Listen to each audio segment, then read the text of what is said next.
So part one, guys, we have is your marketing foundation. The first episode we had is branding, right? And branding is really who you are, what you stand for, what makes you different, and it helps define all the steps going forward from there.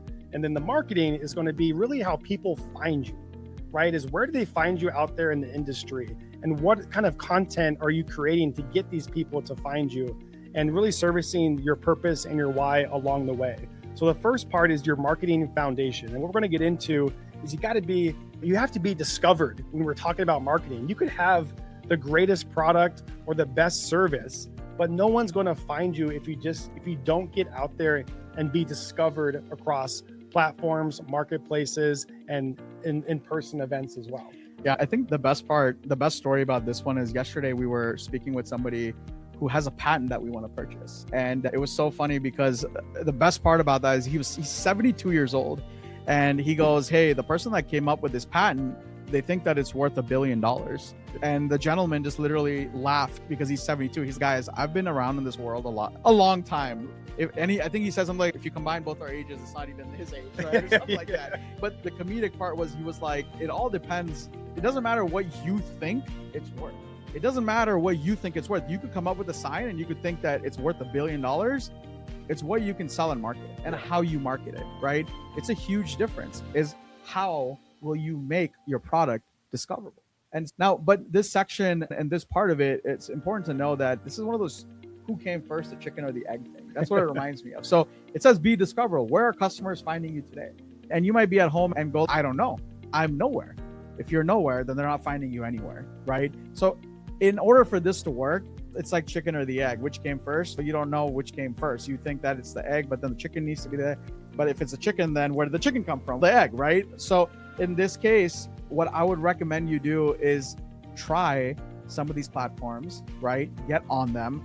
Ask your peers who are on social media. Ask them, okay, where are you being discovered easily? Or where are you being discovered in the personalization industry? And they might just be like, hey, I'm having a lot of luck on Facebook and Instagram. And what you should do is start your accounts on Facebook and Instagram, right? I would tell anybody that is currently not on social media, and if you're like one of those people that are like, I have no idea how it works, just conquer one platform. You do not have to be on every single platform. Once you get one platform, then you move to the next one. Now, from my first statement, if you get on one platform, you don't just stay on that platform, okay? And that's the learning and the lesson here for this section from us. But the idea here is that you at least start, and you need to start at least on one platform, start getting discovered, start being consistent, and then move to the next. Now, if you're wondering, John, where does it stop? I would say you need to get to 3 platforms. You have to get to at least 3 platforms, minimum 3 platforms. Discoverability. Once you get to 3, you shift that to 5. Why? Once you shift to 5 platforms, you then get to compare all 5 to see which one works the best for you. And then you can take 2 out and just focus on the 3 that convert best for you. Yeah. And that's where discoverability comes. Instagram and Facebook can kind of be considered as one platform because they are owned by the same company. And when you post on one, you can easily post on the other. Correct. But Facebook does have other opportunities in it, such as groups and local communities and other places you can really dive into to get into your community as the expert in your business and get visibility and discoverability. So I really like Facebook. It's a tried, true, and tested community, and there's tons of eyeballs on there, but it ties in with Instagram as well. So keep that in mind. If you're going to open up one or the other, you might as well just do both of them because they pair very well together. Absolutely. And on Facebook, you have to keep in mind that if you're posting on a business page versus a private page, it might have its own lingo. It might have its own vibe. I think our private page on MakerFlo is a bit different than our business page on MakerFlo, right? And we have to really keep that in mind when we're posting. It does become a couple of different posts and you have to watch. So you have to rinse and repeat. You have to test, try, you have to do different things to figure out what's going on. But the thing is that, like in the branding thing, you have to go do. Yeah. That's it, right? A little Nike logo, just do it. You got to go do. Yeah, it can seem very overwhelming. All these platforms for discoverability: Facebook, Instagram, TikTok, YouTube, Google, Etsy, plus all the marketplaces there are in addition to Etsy. Right. Amazon, Walmart, in Shopify is could be your website marketplace. You got craft shows, referrals, word of mouth. And then I added this last minute to the sheet. don't know if you've seen this one yet, John. I put direct mail and door to door. This is an old school one that you can have a lot of success with in your local market, and just really hitting the pavement and going door to door, specifically in businesses, and getting to shake hands and see people in face and showing your product in person can really be a game changer for marketing and leaving marketing materials with people. Yeah, and I would love to add this. So I do love that. I didn't see that. So you're saying door to door. So let me give you a little metric. The average conversion rate, whether it's a website or whether it's in sales, is usually, like, if you do high volume, it's about 2.5 to 3%. That's a baseline conservative conversion rate. And what's a conversion rate? A conversion rate is basically, if you go out to 20 people and try to sell them something, how many do you convert? Meaning, how much do you turn that? How many purchases, right? So if you're doing door to door or mailer, the minimum you should be at least going out to is at least 25. Yeah, that's a good point, because you're going to hit up a couple, maybe get discouraged and quit. But it takes 20 to 30 different businesses, door knocking, and people to talk to before you'll get some of those conversions. So consistency is the key on it. So you got to do 20 to 25, right? You got to, out of those, you got to at least get and convert about two people, 3 people is what you have to convert. And you got to do that every day if that's the only strategy you're going to have.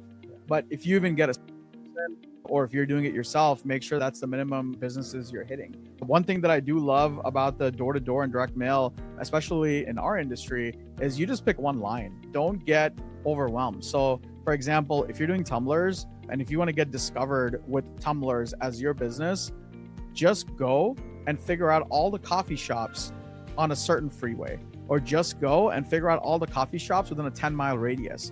Make a program for tumblers at coffee shops and just dominate in that 10-mile radius. So what happens is people just will talk about you and you'll get discovered, and people be like, who's this person that has this program? And you just, before you know it, every coffee shop owner knows you. Everyone's talking about you. Everyone knows your brand. They know who you are. They start talking to each other and going, wow, this guy was awesome. He came by. And before you know it, even if you don't convert that day, keep in mind that every time you meet somebody, it's a touch point.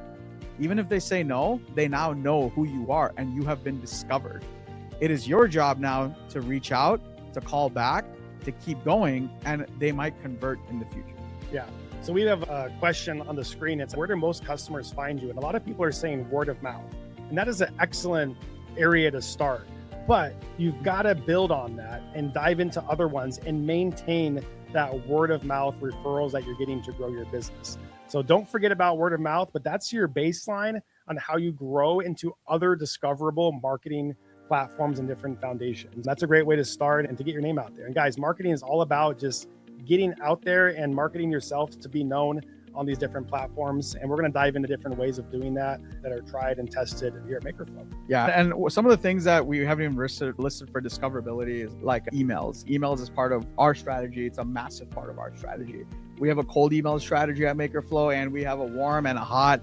We have funnels. Our email strategy is on another level to the point where people do get annoyed by us, right? How do you capture those emails? How do you maintain those emails? How do you keep them warm? How do you get them to not unsubscribe? You don't just keep sending them junk and deals and offers, give them value. Yeah. And I think the most fun people I love about emails is sometimes people come up and be like, your email volume is ridiculous.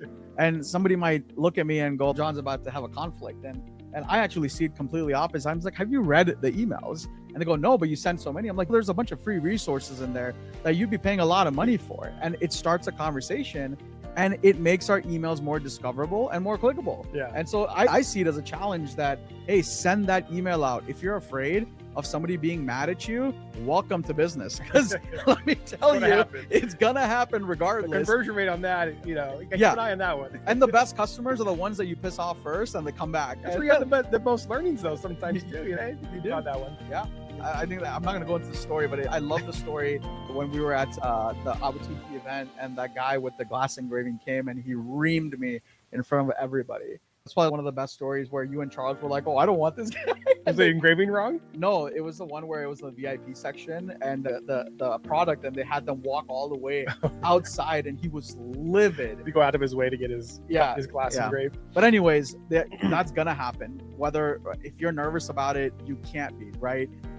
These are things that will happen. And I see it as an opportunity to showcase who you are as a business owner, who you are as a business. And believe it or not, it does turn out to become marketing in one way or the other, because the way you evaluate that situation, how you resolve and solve that situation goes to show who you are to others as far as what kind of business you are. So it's all a marketing opportunity, and it's a learning experience. Now, I know we have check boxes next to all these different ways of being discovered. And what I just thought of is what you guys can do is just go down that list and really give them a rating from 1 to however many there are, 12 of them, of what you're doing well on, and then kind of where you want to progress and add to on your discoverability list here. So maybe you're doing Facebook and Instagram really right now, you have those as 1 and 2, then where do you want to go next? Give the rest of these a grading so you know what direction you want to head into, and kind of work your way from there.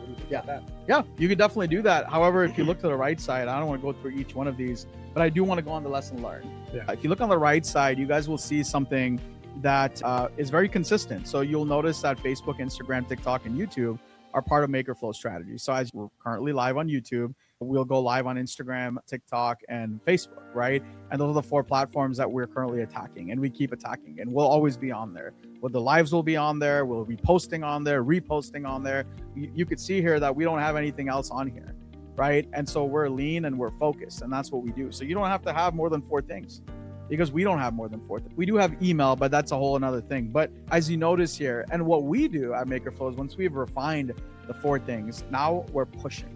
Right? We'll keep pushing in this direction and keep feeding it. But at the same time, we're testing other platforms on the side. So for example, at the moment, we're testing TV ads. And believe it or not, we made it on TLC, ESPN, and a few other platforms, and we're slowly testing those. And if they work out, we'll put it as part of our main core channels that we market on. But the most important thing is we need to find out where we're most discoverable. And for MakerFlo, that's been these 4 channels, which is YouTube, Facebook, Instagram, and TikTok. And we know that, and that is our foundation, and that is where we market. So I think for that part, that pretty much closes it out. But I would love for you to go to the lesson learned, because I think the lesson learns in these are awesome. Yeah, the lesson learned really drives me to this question that's on the left side. It says, what channel gets the most attention?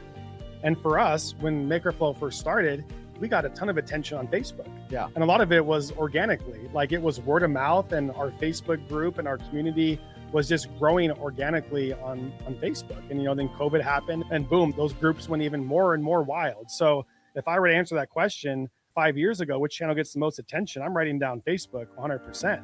But when you look on the right, it's actually today it's changed. Yeah. And it's gone to our lives that we're doing, our YouTube and our Instagram. That's where most of our eyeballs and people are looking for inspiration and finding our products and services at. So the lesson learned was that we relied too heavily on Facebook groups, and we didn't start branching out into other discoverable platforms on social media, on YouTube, on TikTok. And we were just fat and happy with Facebook groups. But what happened was algorithms change. Things change that you have no control of. And so when you're not diversifying in your marketing channels, you can get really left holding the bag. And that's the last thing we want happening to anybody. So the lesson learned from us was don't pigeonhole yourself to just one channel. Always have your eyes open for what's next and what you're working on. Raise your hand or put your hand in chat if you spend so much time in dedicating it to one channel, and then boom, something changed, like an algorithm, or your Facebook group started getting inactive because an algorithm changed. It's super frustrating, right?